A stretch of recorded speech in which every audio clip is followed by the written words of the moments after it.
truth is the most convincing story that maps onto reality, and that's why the central narrative is falling apart. Right now in the United States, people should not be walking around with masks. We must see the central narrative for the fiction that it is. We are Americans. While elections are sometimes messy, this was a secure election. The founders began the fight for human liberty and self-governance, and it's up to us to finish the job. I'll tell you what, we are in a truth emergency right now. This is the end game.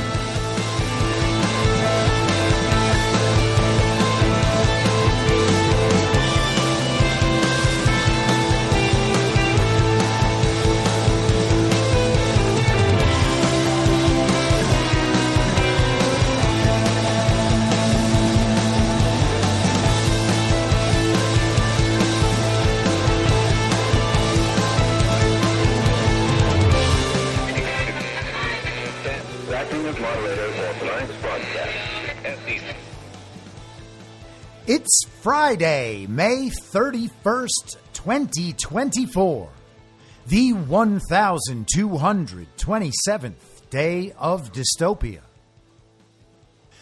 I'm your moderator, Chris Paul. Let's be reasonable. A warm welcome and hello to all of you listening to the podcast through a paid subscription at imyourmoderator.substack.com. When you become a paid subscriber, you get the ad-free experience. You get to participate in the conversation on Substack, and you get to join in the interactive live streams every Wednesday afternoon. You can become a paid subscriber for as little as $50 a year or $5 a month. And in doing so, you will be supporting me, the work I do, and this show as it expands. And if you can't, or you simply don't want to, continue listening to the podcast on Substack, on a wide variety of podcast platforms, and of course, Rumble. All I ask is that you share it with your friends. You can find the links to the podcast, the writing, the social media, and the merch site by visiting linktree.com/I'm your moderator. Anyone who understands the roller coaster we've been on these past few years knows we haven't reached the end yet, and there may still be hard times to come. And as we add $1 trillion to the national debt every 100 days, we could be headed for some shaky financial times. If you're like me, you're figuring out how to diversify and make sure some seeds are planted for whatever may come. And that's one of the many reasons I think Bitcoin is part of our future.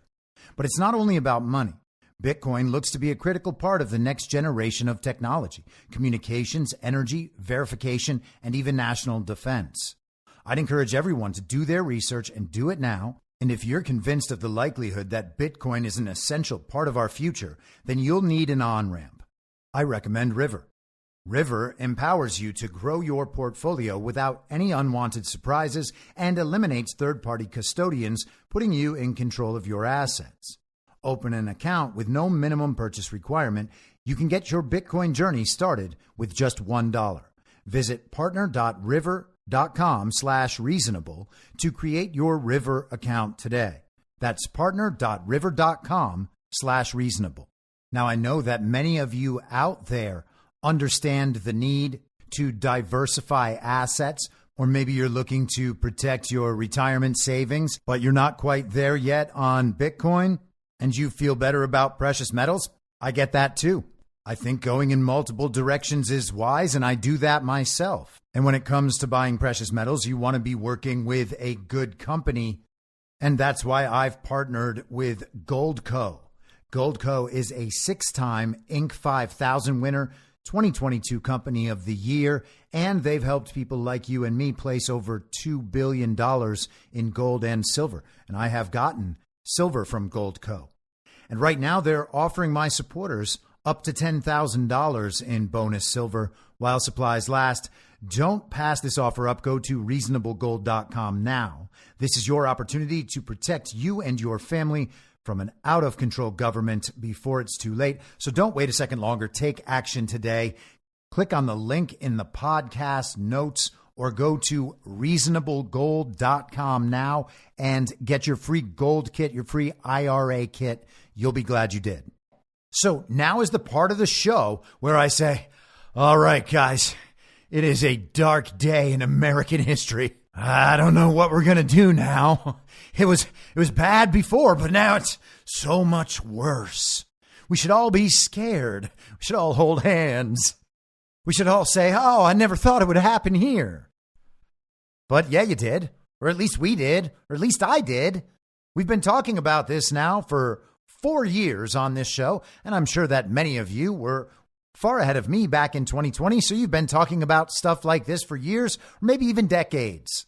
But today we have the uniparty left talking about how our justice system functioned exactly the way it's supposed to function, and it has produced a just outcome, finally holding accountable this awful man, Donald Trump, that just won't go away. And then we have the uniparty right media, which many people still think is our side, talking about how it's a dark day. They never thought it could come to this. Well, the only way you could think that or say something like that and have people not immediately recognize you to be lying is if you have spent 3.5 years systematically convincing those people that our elections aren't rigged and stolen, that all of our institutions are functioning as they should be. And in fact, they might be functioning better if not for Donald Trump and spreaders of disinformation and all those MAGA extremists tearing them down while Donald Trump is in office. Well, now they're discovering, oh man, maybe there's something wrong with our institutions. It's a dark day. I never thought that something like this could happen in America, where an illegitimate authoritarian dictatorial regime who had seized power through obviously false, rigged and stolen elections could ever go and prosecute a political opponent and then find him guilty on all of these trumped up charges. What's next? Are they going to put him in jail? Well, yeah. I mean, that's what we've been talking about this whole time. I mean, the story's gotten this far. You're going to get the rest of it. And if people still aren't awake after that, well, you're going to get another stolen election. And if people still aren't awake after that, well, what fresh horrors might we see? But today is no darker than yesterday. Yesterday, we were joking around about the possibility. Then by the end of the episode, we found out that, yes, there was going to be a narrative about Donald Trump, the convicted felon. Donald Trump headed to jail. We got those conversations all week. We were told that people around Trump, the Secret Service, they were figuring out how this would work if Donald Trump had to be hauled off to jail. Is it a dark day, or are millions and millions and millions of people finally coming to grips with what all of us have been saying for a very long time? Your country is not how you believe it to be. It is not what you were told it was.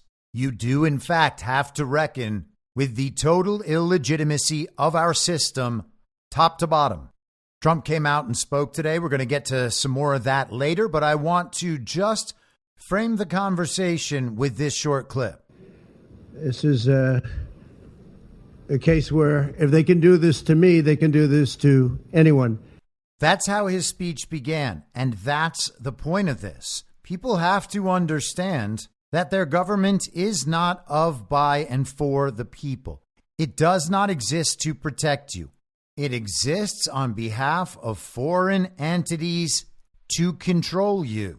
If that wasn't the case, you wouldn't be subjected to constant surveillance, censorship, propaganda, financial manipulation, moral degradation, crime. And they wouldn't spend countless hours attempting to convince you that you actually want everything they do. And in fact, you voted for it in free and fair elections. Now, I'm not suggesting that the government is the source of all evil or that evil would not exist but for this government. But it does remain true that the government is thoroughly infiltrated, thoroughly corrupted, thoroughly evil, and exists to exploit the people. That lesson must be learned, but it didn't just become true yesterday. Every new pair of eye that opens to that reality is a step in the right direction from our point of view. So yesterday was a huge step in the right direction. Now, if this is a depressing reminder that we are still under those conditions, so be it. I understand why that might be frustrating or why it might be upsetting, but you're going to have to get over it. And you will today or tomorrow or next week, and you'll be fine.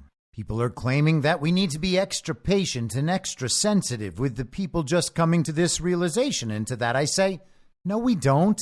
We've been waiting for these people to take just the tiniest amount of responsibility or accountability for this situation for years now. We certainly don't have to keep treating them with patience and adjusting our response in order to validate their feelings.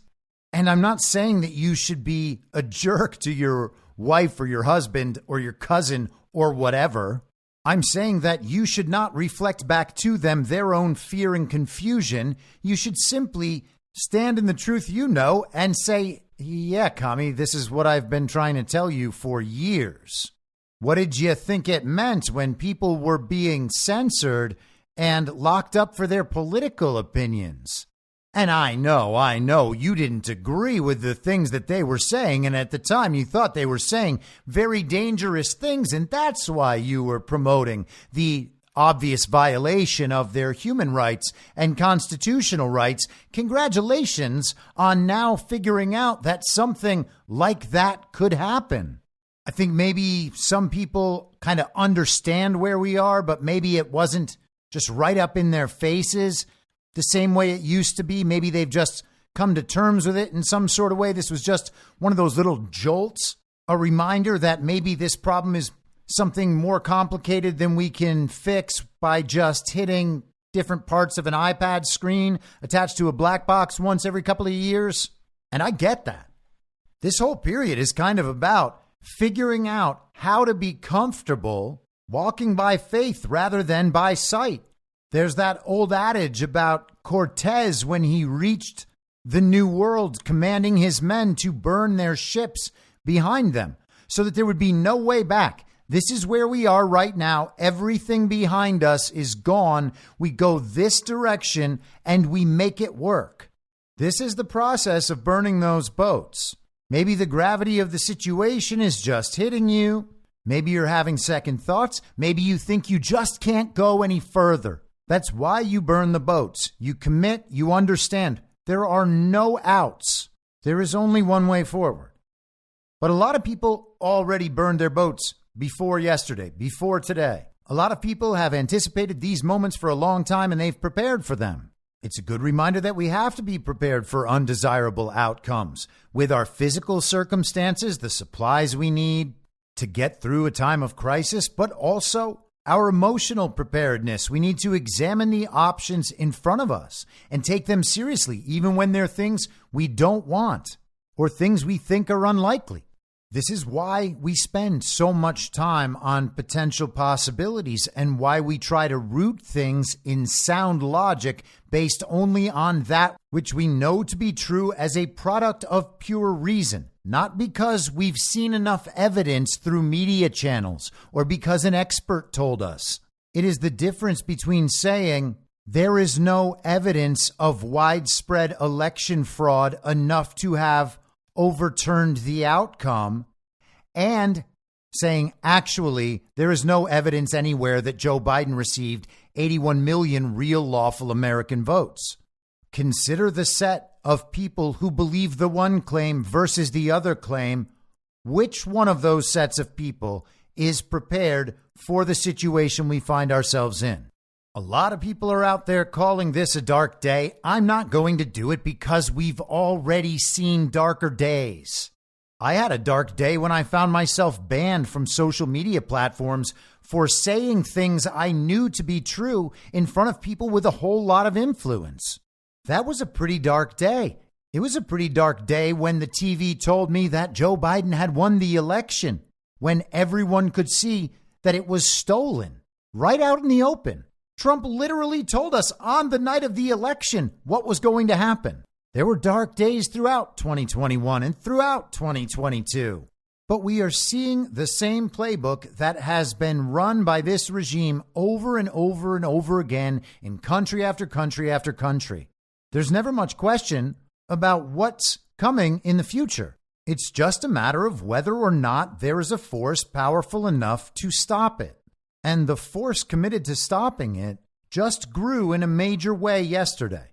Now, I know there's some kind of celebration happening among all those pitiful little demons who still support the Uniparty and support the institutions above all else. These people love their position within the party of false decorum. They are happy with the incentive and punishment structure, because that allows people like them to succeed. They're not celebrating because they have made an objective assessment about how justice has finally won out. They're celebrating because they think this might allow them to hold on to power, and the display of their celebration says to normal people out there that this result is real and it's unquestionable, and this is what happens if you mess with the machine. They want that message out there because they want people to stop messing with the machine. This is a projection of abstract power. They want everyone to know that this could happen to them so that no one will ever put it to the test. No one will call their bluff. If people did call their bluff, if people refused to comply, refused to be cowed, it would become quickly visible that there's actually nothing behind this. And over the course of the next few weeks and few months, we are going to see exactly that. Now, those people aren't interested in waking up. They are interested in preserving the society exactly the way it is now. They don't care about the system being corrupt because it protects the servants of the system, which is a perk for being a servant of the system. And so as long as they maintain their value to the system, they will be taken care of. That's the calculation. Those people aren't going to wake up. If they are cheering for Donald Trump being found guilty of a crime they can't describe, they're not going to make it. We have been through a series of these moments over the last few years. Each one of these moments is an opportunity for people like that to humble themselves and wake up even a little bit and say, okay, this is going too far.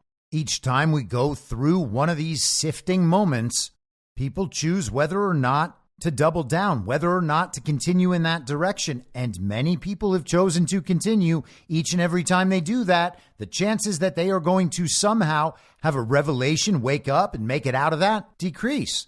But let's put that aside and focus on all those people who finally said yesterday, enough is enough. Now, I want to be clear that every time that happens, I'm happy about it. That is what the purpose of all of this is. But I want to make a distinction between the people who are going through that process at great personal expense, whether it's emotional or financial or just the level of humility they have to express because they've mistreated some of the people closest to them and finally realize now they're holding themselves accountable for being wrong. That is a journey of spiritual and personal growth that will be incredibly rewarding for them. And it absolutely sucks now, of course, but hopefully they'll make it through that and then try to correct for a lot of the things they've supported or try to be just a better person in their family or their friend group, be more honest, whatever it is. But there's also a set of fence riders who will continue to move gradually in our direction, making sure that they have the right position as each one of these issues advances. And the truth is they're making the same calculation as the people on MSNBC. They understand that the only way they can preserve their position in society, their reputation, etc., is to advance in our direction, but within that confined space, within that bubble that exists around the central narrative in the party of false decorum. People who will say things like, yeah, that trial really was rigged against Trump. But the truth is, I can't imagine America electing a convicted felon. And therefore, we really should look at potentially replacing Donald Trump with Ron DeSantis or Nikki Haley or someone else. We're going to see that group of people saying all the right things about the Trump trial, but then misleading about where that should go in order to protect their position as it's been these last few years, while they have, for instance, claimed to believe that Joe Biden received 81 million real lawful American votes. So what I'm saying is there's a group of people saying enough is enough. Some of them actually mean it in a deep personal way, like they have come to the end of their rope trying to cover for the regime, for the corruption, for Biden, for the justice system, pursuing Donald Trump, maybe supporting the censorship against their fellow Americans. And they understand what they've done. They've had enough. Now they're out. That is an entirely different enough is enough than we're getting from figures in Con Inc. media or people in prominent corporate positions or establishment Republican politicians coming out and saying enough is enough. Donald Trump does not deserve to be treated this way. So an important distinction, because not everybody who's saying, enough is enough, I've had it, is actually experiencing some major personal advancement. But there are people doing that. So let's focus on them for a minute, because they just experienced shock therapy. And sometimes that's what it takes. That's kind of what it took for me. It took Trump winning in 2016. And I started taking seriously the quote unquote other side. I wanted to figure out what it was that Republicans actually believed, that conservatives believed. I knew that they couldn't be totally wrong about everything. And I knew that my information sources were clearly failing me because I thought Hillary had it all locked up. And so over the course of the next few years, I kept learning and realizing, oh, maybe there's something to this other side. Maybe they have a few points on this or that or the other thing. But I still wasn't on board with Donald Trump. And then COVID happened and everything shut down. And I started watching the man every day and realizing that every other source of information was lying about what that man said. And I witnessed that as I was realizing, oh, wait. They just shut down my 15-year career, and it might not come back. They said 2 weeks to slow the spread, and it's been 8 weeks. And then I started saying, hey, everybody, I think that they're lying about this man. And I'm not so sure that they're telling the truth about this whole pandemic thing. And then I found out, whoops, apparently you're not allowed to say these kinds of things online. And I lost my reputation and a whole bunch of people I thought were my friends. It was just one thing after the other. Shock, shock, shock, shock. And it takes however many it takes to get you where you need to be. And there's a lot of people out there who just felt that for the first time. Now, there are people on our side who still feel those little shocks. And each time you feel one, it's a smaller reaction than the last time. You already know you're going to get through it. A couple days will pass. You will realize that your world is mostly unchanged, and you will figure out how to press forward. But a lot of people just got their first real shock therapy yesterday. And we might even be feeling the repercussions of them getting shocked. The public conversation among standard issue villagers reaches a frenzied pitch. And we just naturally think, oh, there must be something to this. I guess we should get really worried as well. But no, you shouldn't. You're supposed to be used to this so that you can provide the example for other people. You're chillin'.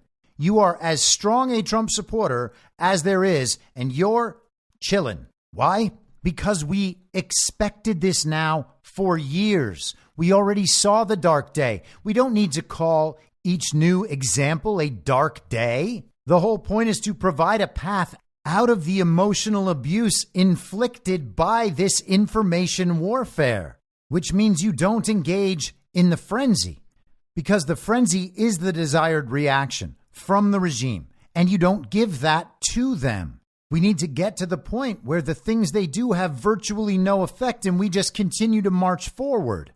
So let's try to take a comprehensive look at this full narrative as it has been delivered to us from the mainstream media, get some of the reaction, think about what it all means. This is from yesterday in the New York Times, the Trump Manhattan criminal verdict, count by count. So they're going to lay down all 34 counts. It's so interesting. Count 1, guilty, related to an invoice dated February 14th, 2017. Count 2, guilty, related to a ledger entry dated February 14th, 2017. And it just goes on like this for 34 counts. Apparently that makes it feel more dramatic. Read through each one of these. Related to a ledger entry, related to a check, related to a check, related to an invoice. Oh, he falsified so many documents in this grand conspiracy. Naturally, there have been all sorts of opinion pieces talking about how dark a day it is, talking about the historical nature of this verdict, the first time an American president has ever been convicted of a crime. But I think this is like the flagship article. This is the official version of the official story from the paper of record, the old gray lady, the New York Times, the paper that is so much the paper of record that everything they ever print is 100% true. Trump convicted on all counts to become America's first felon president. This article is written by 6 people: Ben Protess, Jonah Bromwich, Maggie Haberman, Kate Christobeck, Jesse McKinley, and William K. Rashbaum. Jesse McKinley also has his own editorial with the headline, "Guilty and History is Made." But let's get into the one where he needed the help of 5 other people. Donald Trump was convicted on Thursday of falsifying records to cover up a sex scandal that threatened to derail his 2016 presidential campaign, capping an extraordinary trial that tested the resilience of the American justice system and transformed the former commander-in-chief into a felon. The guilty verdict in Manhattan, across the board on all 34 counts, will reverberate throughout the nation and the world as it ushers in a new era of presidential politics. Mr. Trump will carry the stain of the verdict during his 3rd run for the White House, as voters now choose between an unpopular incumbent and a convicted criminal. Well, okay, you're welcome to put it that way, New York Times. I don't know if anyone noticed, but last week there were headlines about how Ashley Biden had confirmed, "Oh yeah, that is my diary." And she's talking, of course, about that diary in which she describes having to take inappropriate showers with her father. But sure, it'll be a bigger burden to carry the convicted felon label through a fake election campaign. While it was once unthinkable that Americans would elect a felon as their leader, Mr. Trump's insurgent behavior delights his supporters as he bulldozes the country's norms. Now, the man who refused to accept his 2020 election loss is already seeking to delegitimize his conviction, attempting to assert the primacy of his raw political power over the nation's rule of law. Wait a second. Do you mean Democratic power? You mean he's going to try to win an election where the people would vote for him and elect him in our very, very real elections? I think that that's what they're saying. And if that could be the case, if more than half the country wants Donald Trump to be president, even after he's a convicted felon, then what would that say about the system that convicted him? And if that is his political power, how is he holding it over the nation's rule of law, since the nation's law would not prevent him from becoming president again? It's as though they think that now that he is a convicted felon, everyone just has to agree that he can't be president, no matter what the law says. As Mr. Trump learned his fate on Thursday, he showed little emotion, shutting his eyes and slowly shaking his head, while a hush descended over the courtroom. But when he emerged, holding his jaw tense, the former president spoke to the assembled television cameras. He declared that the verdict was a disgrace and with a somber expression proclaimed, "The real verdict is going to be November 5th by the people," referring to Election Day. The judge overseeing the case, Juan Merchan, released Mr. Trump on his own recognizance and set his sentencing for July 11th, just days before the Republican National Convention convenes and anoints him as the presidential nominee. Ah, yes, that's what's happening. They're just anointing him. He didn't actually win that nomination through a series of fake primary wins. He's just being anointed. When something benefits Trump, it is unjust. It is a cheat of the system. And when something harms Trump, that is the system working properly, according to these people. I'm not rephrasing what they're saying. This is what they say. So Trump will be sentenced just days before the convention. The convention that, so we've heard, will be contested in some way by the GOP establishment. Now, is all of that going to be a big show? Probably. But could they choose someone else to run? Of course they could. And we've talked about this scenario many times. The point is not simply to beat Democrats. It's to expose the fact that we deal with a uniparty and defeat the uniparty. It's not Republicans versus Democrats. It's MAGA versus the uniparty. If the uniparty wants to further expose itself through the GOP establishment choosing to run someone other than Donald Trump, well, then that's just fine. Trump can run as an independent and we will still win in any legitimate election scenario. And if the election is not legitimate, and right now there would be absolutely no justification for believing it is or would be or could be, then the result doesn't matter in the first place. What matters ultimately is the court of public opinion, what the consensus of the people eventually decide about Donald Trump. And I have absolutely no doubt, I have never doubted it, that the people will come to side with Donald Trump, or at least they will side with MAGA, regardless of Trump's status or how they feel about Trump. The country will unify, and it is going to unify around MAGA principles. Let's continue. Alvin L. Bragg, the prosecutor who brought the case, declined to reveal Thursday whether he would seek a prison term. The judge could put Mr. Trump behind bars for up to 4 years, but the former president could receive probation instead and may never see the inside of a prison cell. His appeal could drag on for months or more, and he will remain free to campaign for the presidency while he awaits his punishment. Punishment. As if he is a small child. The 12 New Yorkers who composed the jury needed nearly 10 hours to decide a case stemming from Mr. Trump's first White House run, when prosecutors say he perpetrated a fraud on the American people. The case, colored by tabloid intrigue, secret payoffs, and an Oval Office pact that echoed the Watergate era,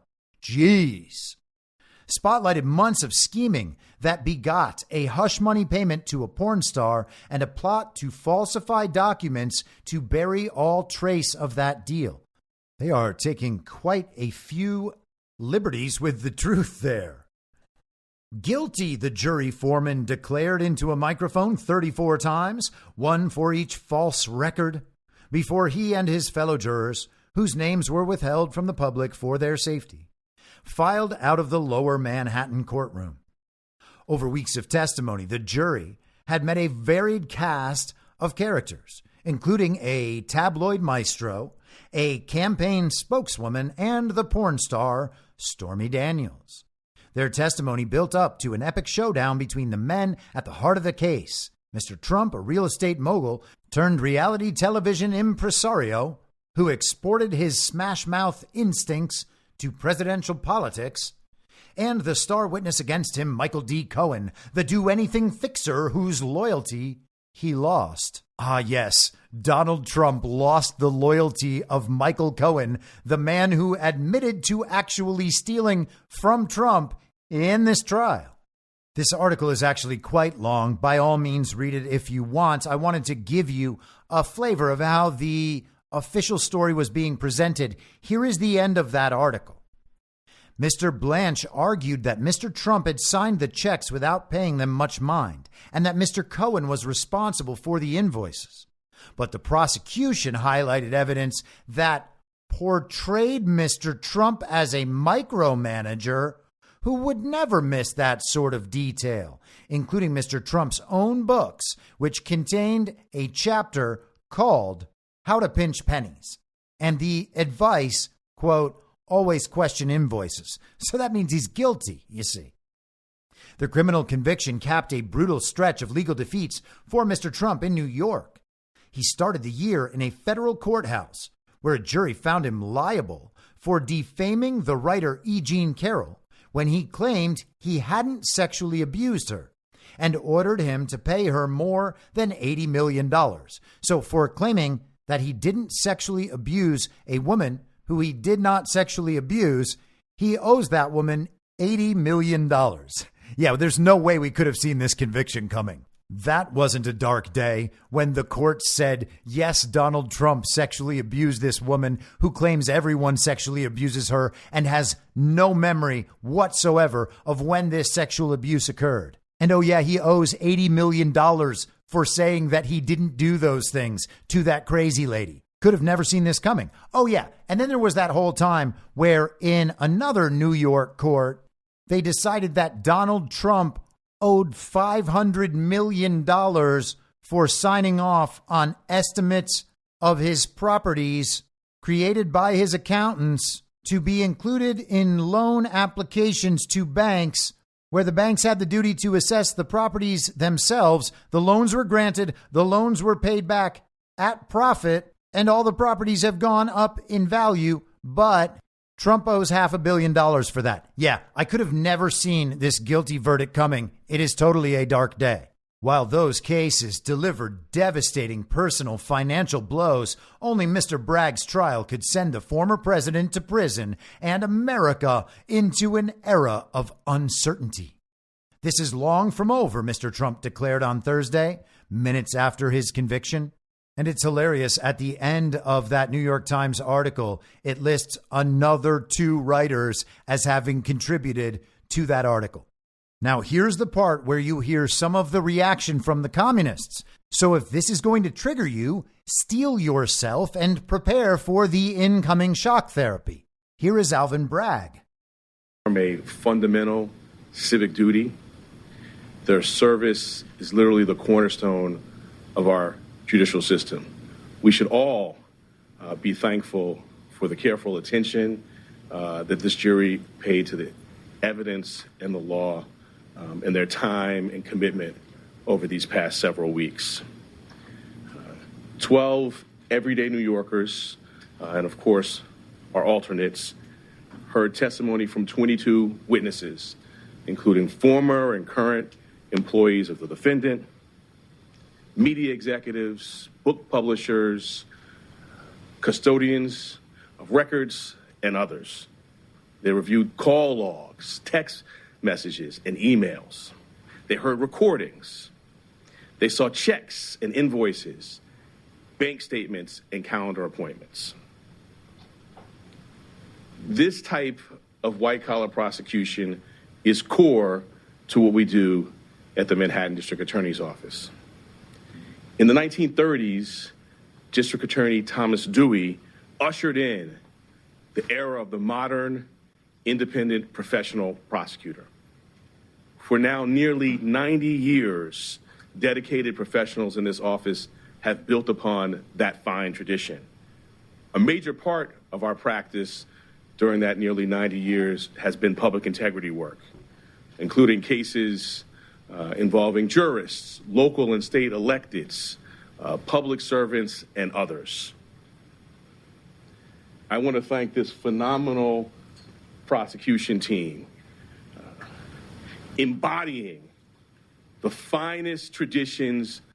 So the jurors are very heroic. That's what all of this comes down to. There is a fine tradition in the Manhattan District Attorney's Office, and Alvin Bragg is just simply continuing that tradition. Thomas Dewey had a long and illustrious career. I haven't dug into him before, but there's a lot of interesting stuff there. In addition to his role as Manhattan DA, he was also New York governor and ran for president a couple times. But Bragg wanted to make clear that the process went as it's intended to go. The jury saw all this evidence, heard from all these different people, and then took their job very, very seriously and delivered this unanimous verdict. Alvin Bragg presented them with a novel legal theory that had never been tried before on crimes out of the statute of limitations, crimes that other prosecutors and even Alvin Bragg refused to prosecute before. The defendant with a gag order, the judge obviously conflicted because his daughter takes massive sums of money from prominent Democrats, Donald Trump's political opponents, but he did not recuse. He would not allow Trump to bring certain witnesses. He would not allow Trump to bring certain evidence or to make certain arguments. And then he told the jurors that they didn't even have to agree about what underlying crime Donald Trump had committed and was trying to cover up, because that wasn't important to this novel legal theory. They just had to know that Donald Trump was guilty of something and trying to cover that something up, which makes him guilty of something else. And therefore, he's guilty of all 34 things that are really basically all the same thing. But Bragg gave us a preview of what we were going to hear. One of the main talking points from the media, that is that all of this ran perfectly, smoothly. Evidence was presented. The jury was convinced. Everyone took it all very, very seriously and rendered this guilty verdict. I posted in the morning yesterday on Truth Social that watching legal experts pretend to analyze the fake Trump trial was my favorite thing. And I wrote some quotes of the sort of things that they've been saying. Like, oh, yes, the prosecution has definitely proven its case beyond a reasonable doubt. I think I heard James Comey say that a few days ago, and remarked on the focus of how long the jury was spending deliberating, as if that's an indication of how seriously they're taking everything. And so here we have Rachel Maddow. Listen, it's a unanimous jury verdict, unanimous on all counts. This is a definitive and, this is an irreducible verdict. He can appeal. I'm sure he will appeal. But this is everything that the prosecution asked for from a jury that, by all accounts, took this thing very, very seriously. We counted the deliberation hours down here. The test here for us as a country is not about what happens on appeal and is not about what happens in sentencing. The test for us now as a country is whether or not this former president and his allies will have succeeded in trying to undermine the rule of law so that people reject this as a legitimate function of the rule of law in our country. They have tried to delegitimize this judge. They have tried to delegitimize this court. They have tried to delegitimize these proceedings. They've even tried to delegitimize the laws that he was charged under. Those efforts are the test that we now have as a country. The people involved in bringing this case have been threatened and intimidated and had everything brought to bear on against them in a way that was designed to delegitimize this process in the eyes of the American people. It is now in the hands of the American people to decide if we will accept those efforts or whether we will stand by the rule of law and recognize this as a fair proceeding. So there you have it. Rachel Maddow, the most serious, very serious intellectual the uniparty left has. She wants you to know that this decision is irreducible. I guess that means there's no way that you can take anything away from it. It is perfect as it is. It is unassailable, so don't even try to challenge it. It is such a good decision that if you try to challenge it, you are sure to fail, so don't even waste your time. No, seriously, please don't waste your time trying to challenge this verdict. Otherwise, people out there might recognize that this verdict is complete and total bullshit. And if they spend too much time on it, they might realize that this whole thing is a charade and their favorite television characters have just been playing along the whole time, knowing it's a charade, but pretending it's real so that the people who pay them can stay in power, despite the fact that they have been involved throughout this entire time with the usurpation of this country and the widespread commission of crimes against America, crimes against humanity, and the total and complete violation of not only the constitutional rights of all Americans, but their human rights as well. So please do not challenge this decision in any way. The jury, as you heard her say, took things very, very seriously. The way that you know that is because it took them a while. They didn't just release their verdict immediately. That would have told everybody that this was some kind of kangaroo court, but it wasn't a kangaroo court. You can know that. The proof is in the fact that it took this jury so long. No kangaroo court would have ever bothered having the jury stick around for an extra day just to convince everyone how serious the proceedings have been. She says the test now is whether or not the president and his people have successfully undermined the rule of law to the point where Americans will not accept this as a legitimate decision. Consider the projection. That is spectacular. It is amazing what these commies are capable of. But she is saying that the only thing that matters is the court of public opinion. Sure, we got this verdict, but will it stick? Will anybody respect this verdict? And the answer, of course, is no. The reason people won't respect this verdict is because they're getting their information from sources that go well beyond MSNBC and Washington Post and the New York Times. You have to understand the central narrative as a small subset of all the information that exists. When you are trying to analyze a situation, when you're trying to make decisions in your life, everyone understands fairly naturally that you're going to make better decisions when you have more information, especially when you have reliable metrics on what constitutes good information versus bad information, true and usable information versus nonsense. And so anyone who gets their information from beyond just these approved sources will understand the illegitimacy of this trial. But it's not because Trump and his allies have spread disinformation and sowed discontent. It's because a bright light has been shined on the media and on our judicial system and on our political system, and how all of this has been rigged to destroy anyone and anything who threatens the power of that regime. These institutions are being delegitimized because they are illegitimate, and the cast of characters on MSNBC has no business to be whining about delegitimization while they are in the middle of attempting to delegitimize the Supreme Court before it releases decisions over the next few weeks.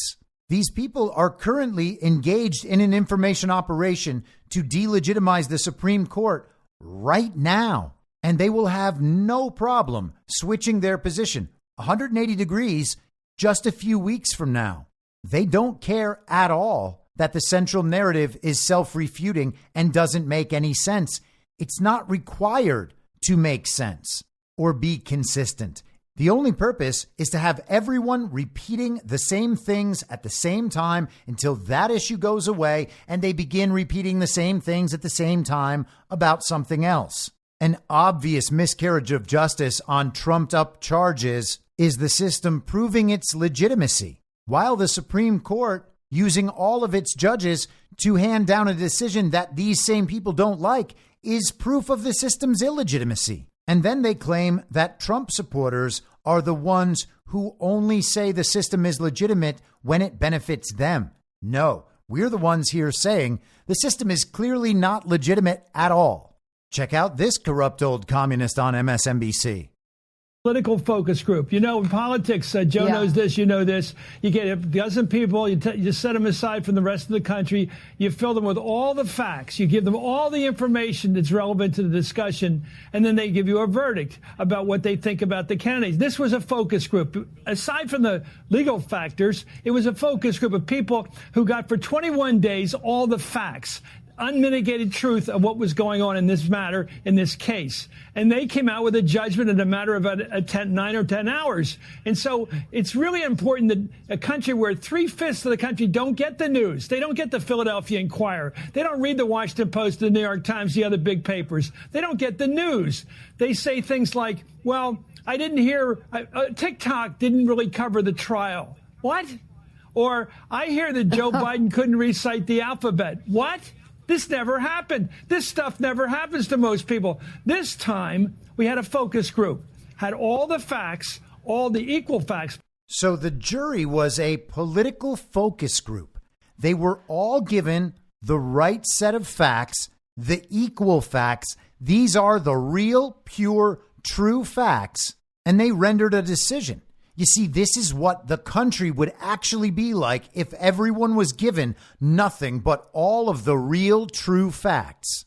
You see, everybody understands that Joe Biden is actually a really great president. In fact, the most popular president of all time. That's what people would believe if they were given all of the real facts, the equal facts, and only those facts. If only MSNBC was on television like all day long, and everyone had access to it, well, then everyone would know their facts, and then everyone would be like this political focus group on the jury, and they would all side unanimously with Chris Matthews and Rachel Maddow and Judge Merchan and Matthew Colangelo from the fake president's illegitimate Department of Justice.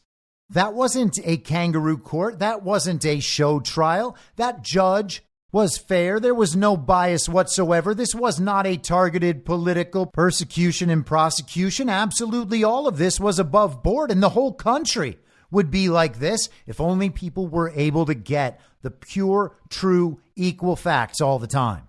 The uniparty left is making the case that everything that happened was totally above board. The jury took this all very seriously. Just look how long they deliberated. They saw all the facts. They saw all these witnesses. They properly understood their instructions, and they delivered a guilty verdict on all counts, All of it, absolutely all of it, is above board, unassailable, irreducible. And the question they pose to their audience, the challenge they pose to their audience, can you go out there and defend the legitimacy of this decision in your conversations with Trump supporters even? Will you stand up and say everything that happened here was done above board? The system worked, and I agree it's a dark day. It's a dark day that the country might elect a convicted felon. It's a dark day that we've ever been put in this situation to begin with, that people would ever elect a man like this to begin with. Wait, I mean, that Russia would help Trump steal the election from Hillary to begin with.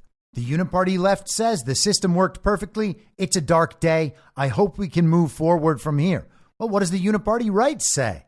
Well, they say the system worked perfectly. It's a dark day. I hope we can move forward from here. The DeSantis crowd, led by Jenna Ellis in particular, was out there suggesting that Ron DeSantis should be named the candidate. Ellis wrote, two things can be true at once. This is a political verdict, and the GOP shouldn't play rigged games. We should have nominated DeSantis, and we still should nominate DeSantis. And hey, maybe it's all an op, and she's just attracting other rhinos, drawing them out into the light so that they too will say we should choose someone else. Or maybe she's serious. Maybe she thinks they really should choose DeSantis now that Trump has been convicted in a trial that she admits reached a political verdict. But Jenna Ellis is a lawyer and she respects our institutions, so she needs to make it clear that although we are disappointed with the outcome and the political nature of the outcome, this is still how the system works. Sure, it's a dark day, but we need to move forward. We need to move forward with Ron DeSantis. We've talked quite a bit over the last few weeks about former Maryland Governor Larry Hogan. He is now Maryland's Republican nominee for Senate.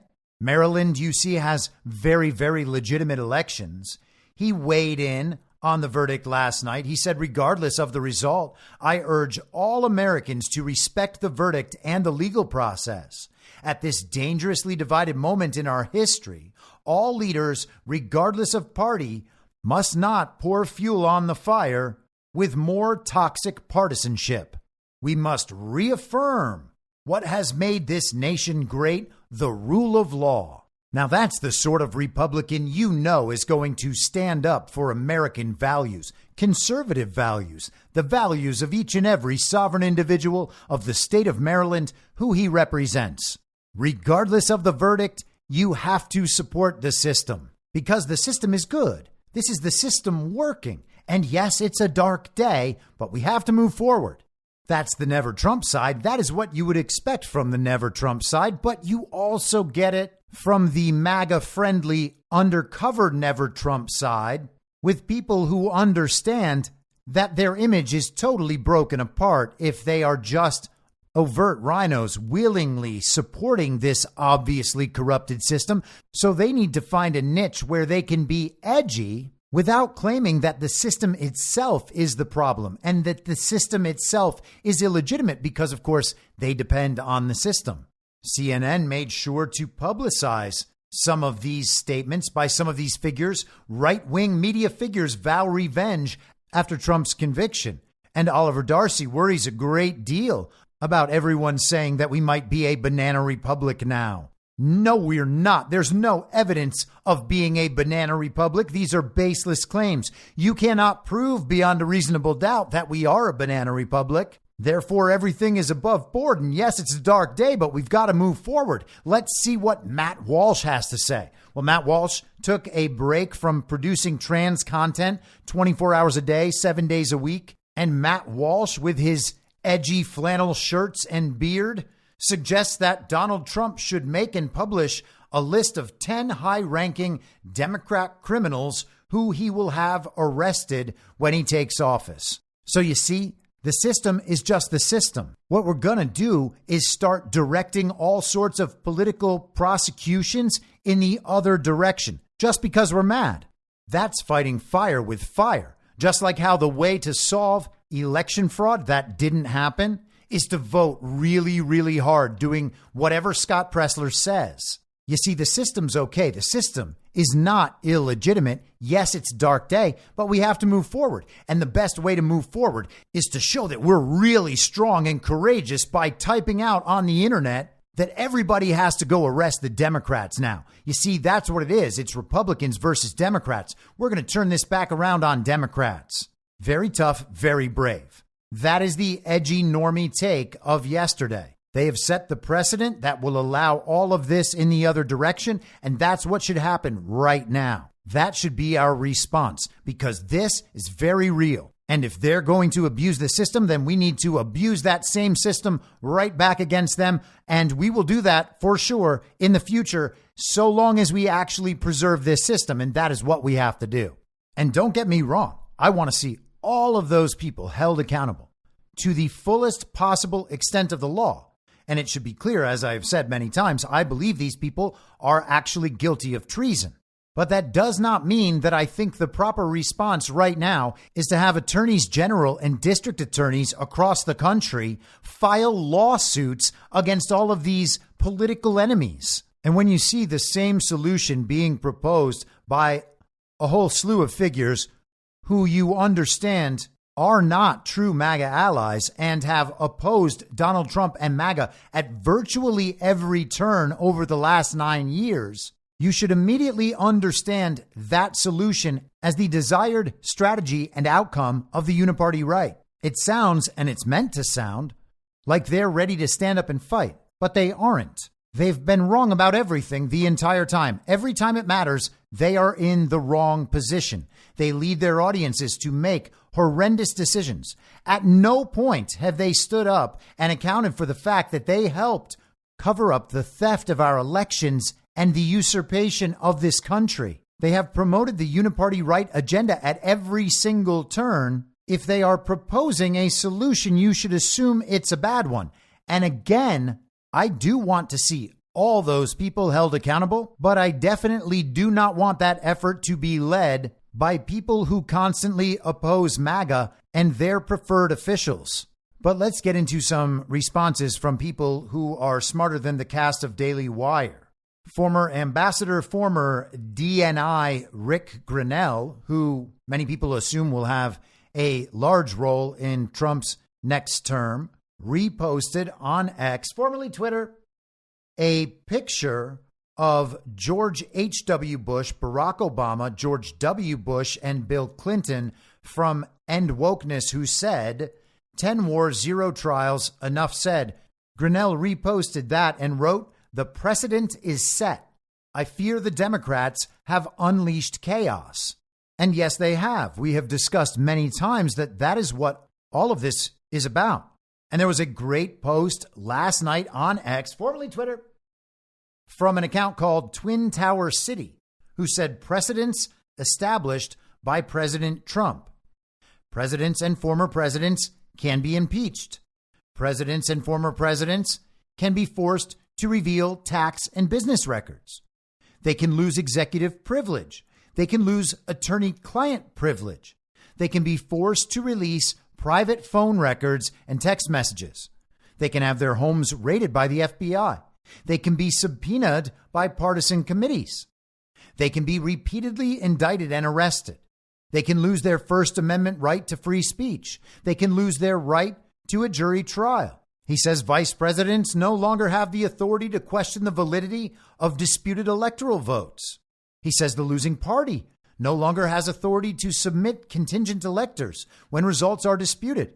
And finally, presidents and former presidents don't have presidential immunity. And of course, we are still waiting for the Supreme Court to weigh in on that.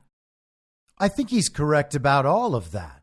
Everybody wants to see justice done for all of these people who have committed crimes against this country and crimes against humanity.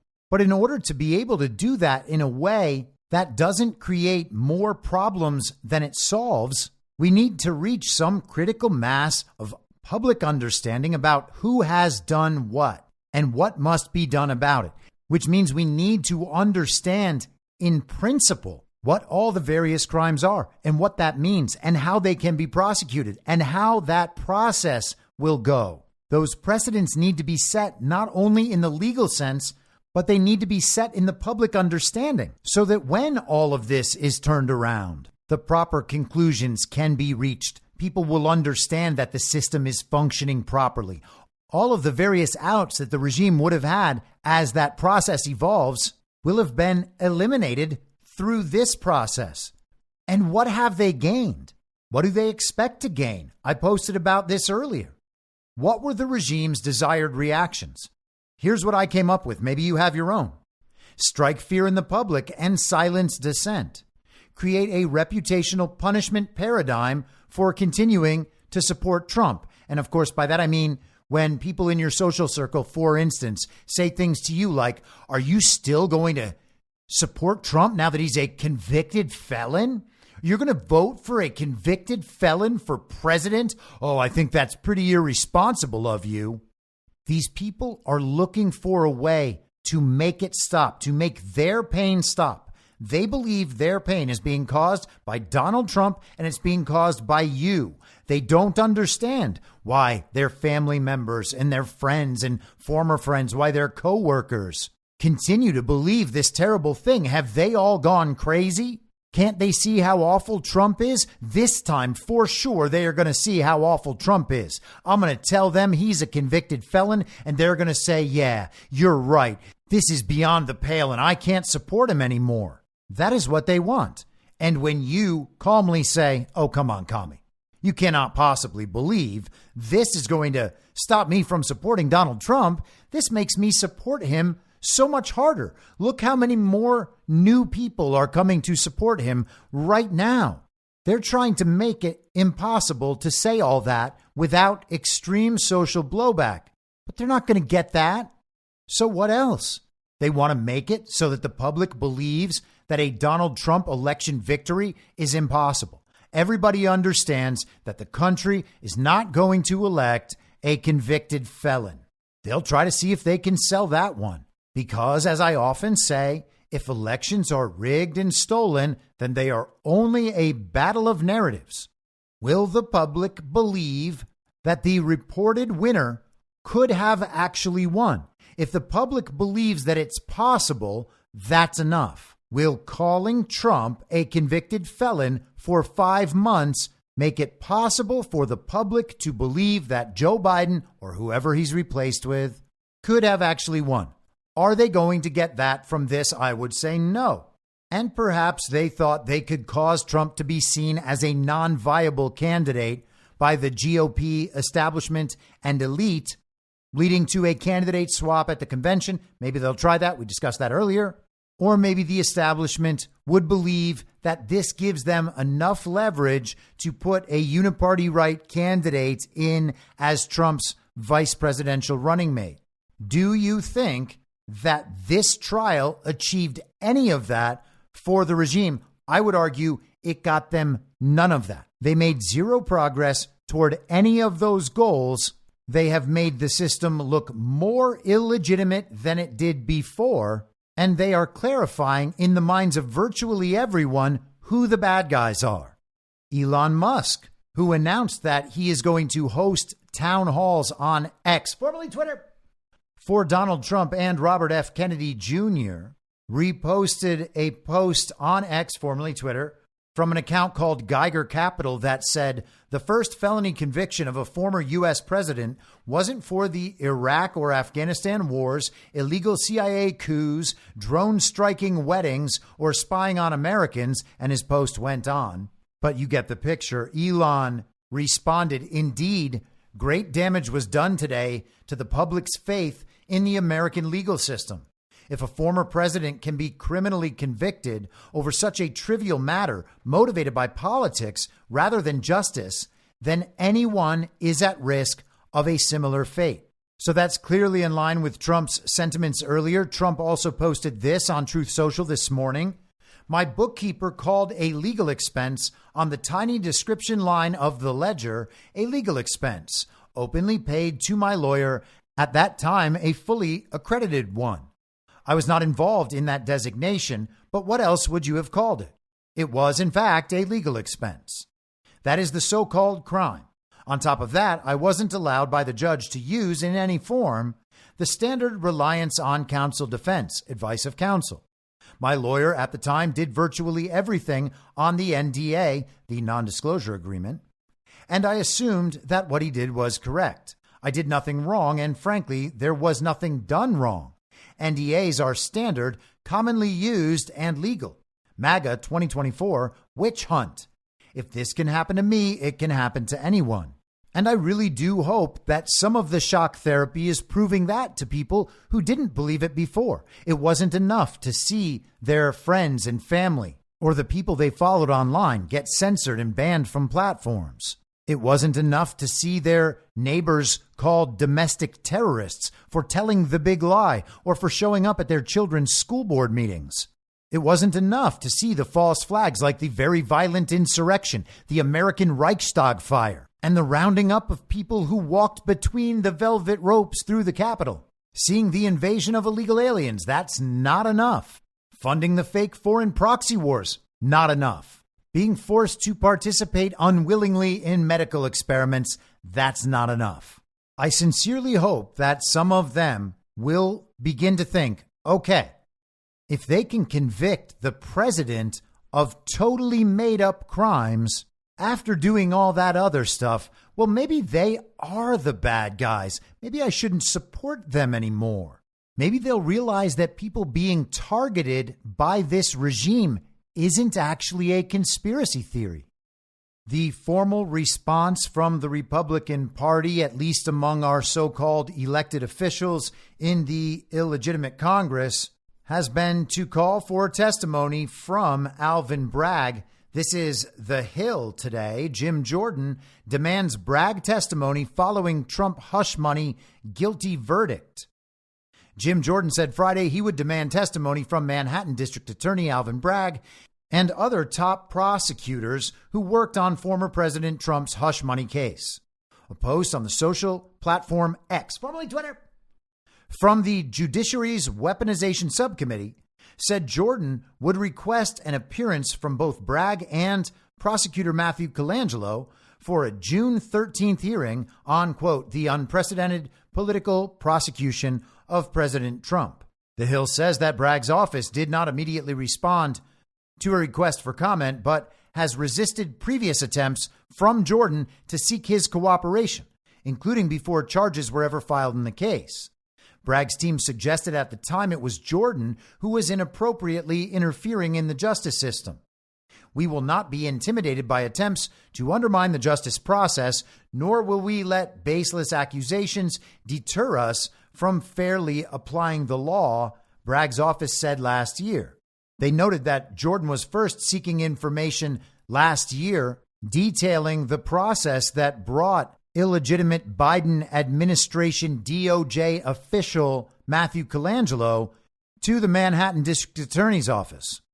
Jordan writes in the letter, this hearing will examine actions by state and local prosecutors to engage politically motivated prosecutions of federal officials, in particular the recent political prosecution of President Donald Trump by the Manhattan District Attorney's office.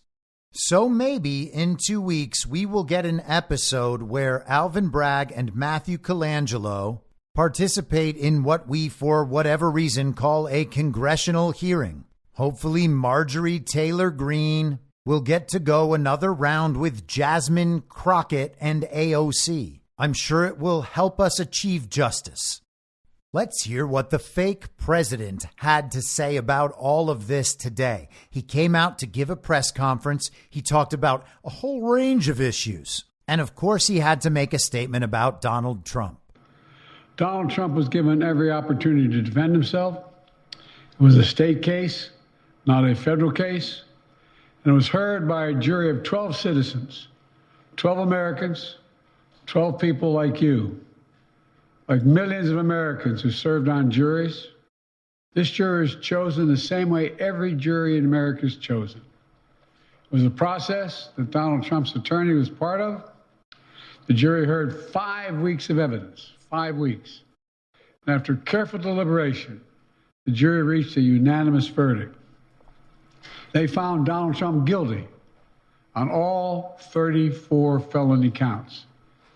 Now he'll be given the opportunity, as he should, to appeal that decision just like everyone else has that opportunity. That's how the American system of justice works.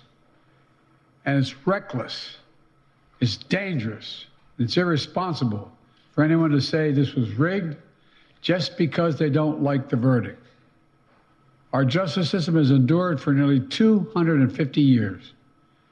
And it literally is the cornerstone of America, our justice system. The justice system should be respected, and we should never allow anyone to tear it down. It's as simple as that. That's America. That's who we are. And that's who we'll always be, God willing. So it's a dark day and we must move forward, but the system is very, very legitimate. The legitimacy of the system, in fact, is unquestionable. Donald Trump had his day in court. He had every ability to defend himself. He will have the ability to appeal just like anyone else would. And it is absolutely dangerous to do or say anything that might call into question the legitimacy of our system of justice. In fact, it is the cornerstone, the very foundation of our society, and it always has been. Joe Biden seems to be setting out all the standards that will eventually support his own accountability process and that of all the people around him. All those precedents that have been set, here is Joe Biden declaring all of them legitimate. The system is announcing and promoting its own legitimacy. And he has to, of course, because his son is about to be tried and then almost certainly found not guilty. So you really want to put yourself in a position where no one is questioning the legitimacy. Despite the fact that the illegitimacy of the system, up and down the system, is being proven true by reality no matter how many times you say otherwise. Here is CNN's Caitlin Collins trying to make it not true with Trump's attorney, Todd Blanche. This is essentially a televised struggle session like we have seen many times over the years from the hosts on CNN and MSNBC trying to get their guests to admit that what CNN and MSNBC are telling the country is actually the real truth.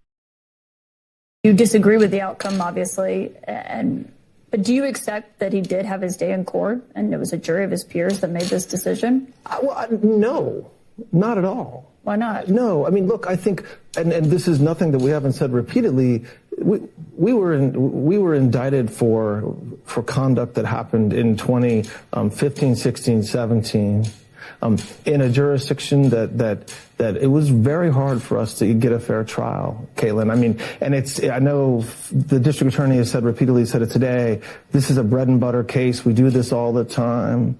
That is not true. It's just not true. It may be that they bring these types of charges regularly, business records charges, but you cannot find another case in the Manhattan district attorney's, in the history of that office, where they did what they did here, which is charge somebody for conduct that was 7-8 years old, somebody's personal records, right? Not corporate records, it's personal records. So the focus, of course, on the legitimacy of the proceedings. Does Todd Blanche think the proceedings were legitimate, that Trump got a fair trial? And he says quite clearly no. And of course, that makes him dangerous. So now we'll get stories about how MAGA is threatening the legitimacy of our judicial system and our legal process. All of that is very dangerous. But for anyone who will bow to the struggle session and say, oh, yes, I do think the system was legitimate, and I don't agree with the verdict, I think this is actually a dark day in America, but we must move on, and the system, at all costs, must be preserved. The system can be broken, corrupt, infiltrated, compromised, and produce nothing but the most immoral result possible at all times. But we still have to support it no matter what. It's dangerous to call our government illegitimate, even though our First Amendment rights say we're allowed to, and the Declaration of Independence, one of our founding documents, suggests that not only do we have the right to do exactly that, it is indeed our duty to do exactly that. And no, bearing some small reputational burden is not reason to avoid that duty, nor are the regime's threats for punishment. Let's get back to our totally illegitimate president. This is how his press conference ended. You'll hear a moment of silence. That is Joe Biden just walking away slowly from the reporters, from the press conference. They ask a question that finally gets his attention, and so he turns around about halfway, looking over his shoulder, and he just gives that winning Joe Biden smile. I think you'll be able to tell what moment that is. For the day after to begin. Thank you very much. Mr. President, can you tell us, sir, Donald Trump refers to himself as a political prisoner and blames you directly. What's your response to that, sir?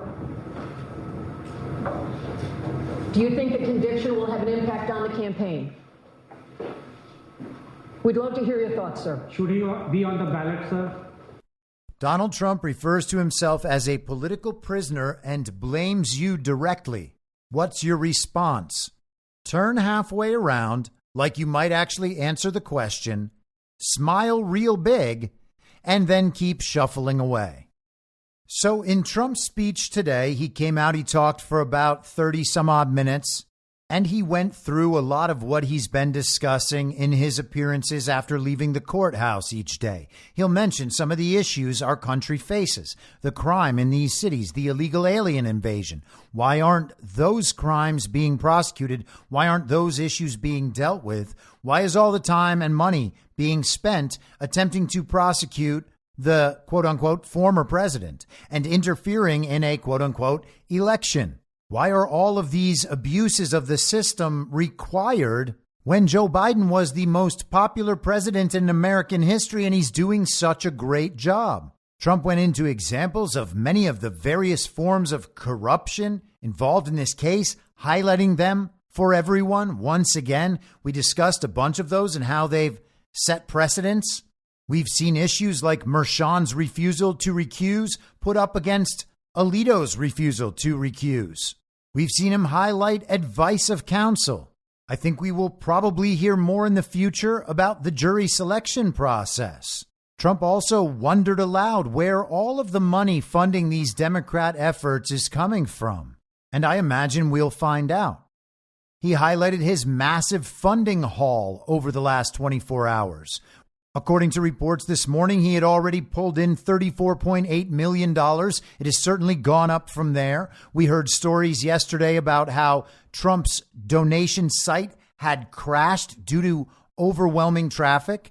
There was an article published in the Daily Mail today. The headline on that, Donald Trump gets a 6-point bump in approval after being found guilty on 34 counts, according to Snap Daily Mail poll. Trump talked about that this morning. He was very positive. He's not intimidated. He's not scared. He's not going to be silenced.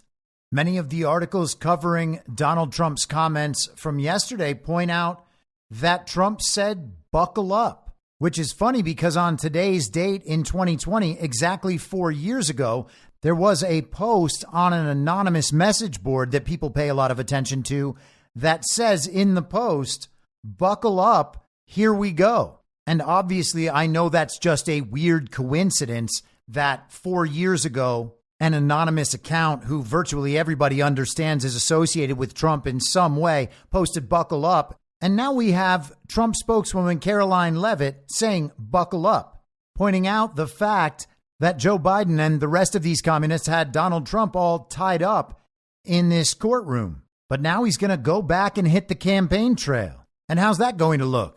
Will he keep heading into enemy territory, showing that he has bigger crowds than ever? He's more popular than ever, including with every single segment of what used to be the Democrat base? Yeah, we're probably going to see that. We're going to see rallies bigger than they've ever been before. We're 4 weeks away from the debate. 2 weeks after that will be Donald Trump's sentencing. And a few days later, the Republican National Convention begins. But among all of the responses and all of the coverage I've seen, I don't think anything boils it down so succinctly as Steve Bannon right here. A lot of this is information warfare. A lot of this is psyops. And a lot of it is to regenerate the strength of the controlled opposition. And there it is. That's what we've been talking about for all this time. This is information warfare and psychological operations. A lot of it is being done to energize the controlled opposition. And what is that controlled opposition? What is the dynamic he's referring to right now? It's that the system is legitimate. Yes, it's a dark day, but we must move forward. The controlled opposition accepts all of that as given, encourages you to feel an emotional response. Are you happy? Are you sad? Are you scared or intimidated? And then it asks you to subscribe to one of their proposed solutions on how to move forward. Do you hope for Donald Trump to go to prison? Do you push for him to be replaced on the Republican ticket? Do you encourage Republican attorneys general and district attorneys to pursue their own political prosecutions? All of those answers are just fine. The central narrative is down with whatever in that set of ideas you choose to associate with. Just don't step outside the controlled opposition dynamic.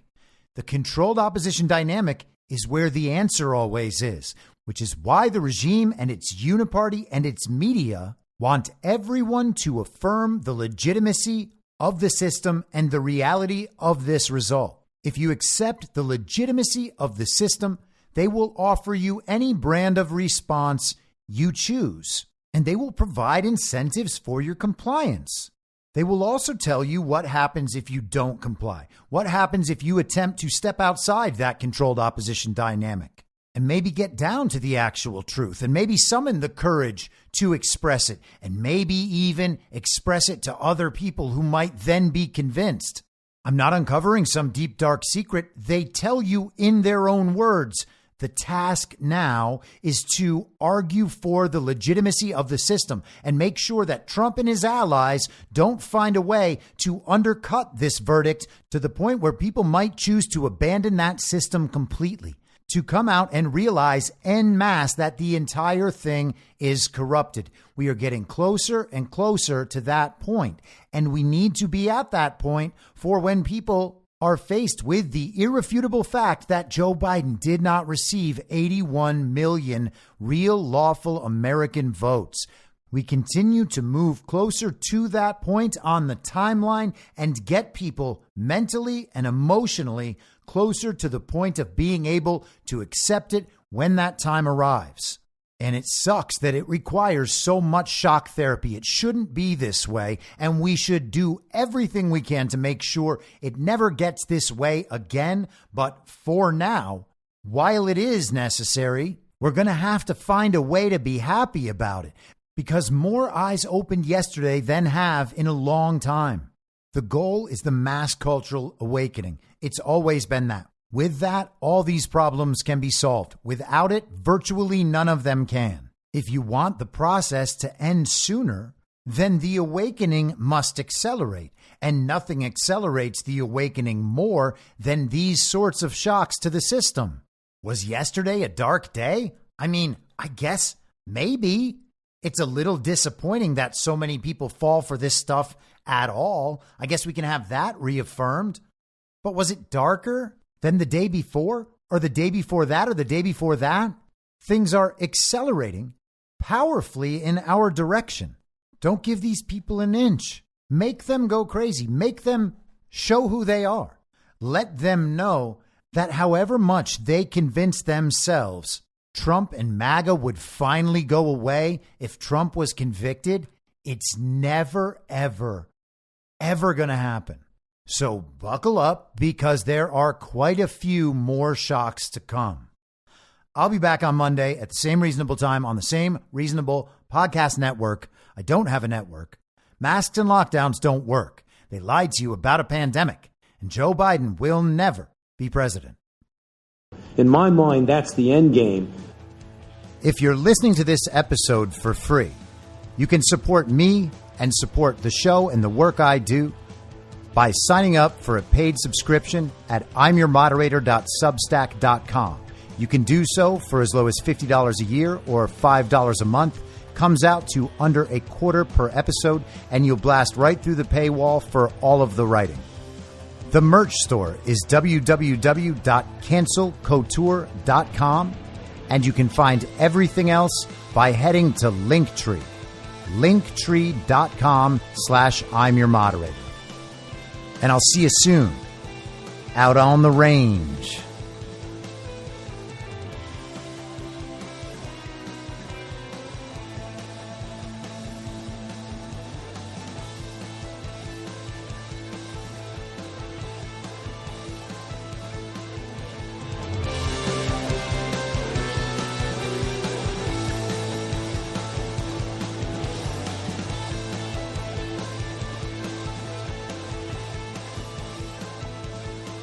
It's happening!